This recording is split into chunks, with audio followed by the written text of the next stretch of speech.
முதல்வர் விஜய்க்கு மிரட்டல் விடுக்கும் வகையில் பேசியதாக கைது செய்யப்பட்ட விளாத்திக்குளம் திமுக எம்எல்ஏ மார்க்கண்டேயன் ஜாமீன் மனு கோரிய மனு மீது காவல்துறை பதிலளிக்க சென்னை உயர்நீதிமன்றம் உத்தரவை பிறப்பித்திருக்கிறது.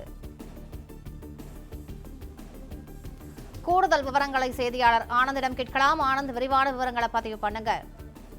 வணக்கம்.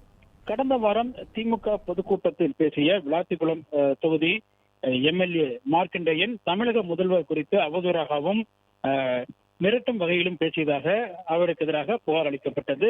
இந்த புகாரின் அடிப்படையில் மிரட்டல், அமைதியை குலைக்கும் விதத்தில் செயல்படுதல், வெறுப்புணர்வை தூண்டுதல் உள்ளிட்ட பிரிவின் கீழ் காவல்துறை வழக்கு பேசியது. இந்த வழக்கில் கடந்த திங்கட்கிழமை அன்று கைது செய்யப்பட்ட மார்க்கண்டேயன் நீதிமன்ற உத்தரவு அடிப்படையில் பாளையங்கோட்டை சிறையில் அடைக்கப்பட்டிருக்கிறார். இந்த நிலையில் இந்த வழக்கில் ஜாமீன் கோரி தாக்கல் செய்த மனுவை விசாரித்த தூத்துக்குடி நீதிமன்றம் நேற்று தள்ளுபடி செய்து உத்தரவிட்டது. இதனையடுத்து சென்னை உயர்நீதிமன்றத்தில் அவர் சார்பில் ஜாமீன் கோரி மனு தாக்கல் செய்யப்பட்டது. இந்த வழக்கு அவசர வழக்காக இன்று பிற்பகல் 2:15 மணிக்கு நீதிபதி இளந்திரையின் முன்பாக விசாரணைக்கு வந்தது. அப்பொழுது காவல்துறை தரப்பில் ஆஜராகியிருந்த குற்றவியல் வழக்கறிஞர் காவல்துறை தரப்பில் பதில் மனு தாக்கல் செய்ய கால அவகாசம் வேண்டும் என கோரினார். இதனையடுத்து வழக்கினுடைய விசாரணையை வருகிற திங்கட்கிழமை என்று தள்ளி வைத்த நீதிபதி அன்று ஜாமீன் கோரிய மனு மீது காவல்துறை பதிலளிக்க உத்தரவிட்டு விசாரணையை தள்ளி வைத்திருக்கின்றார்.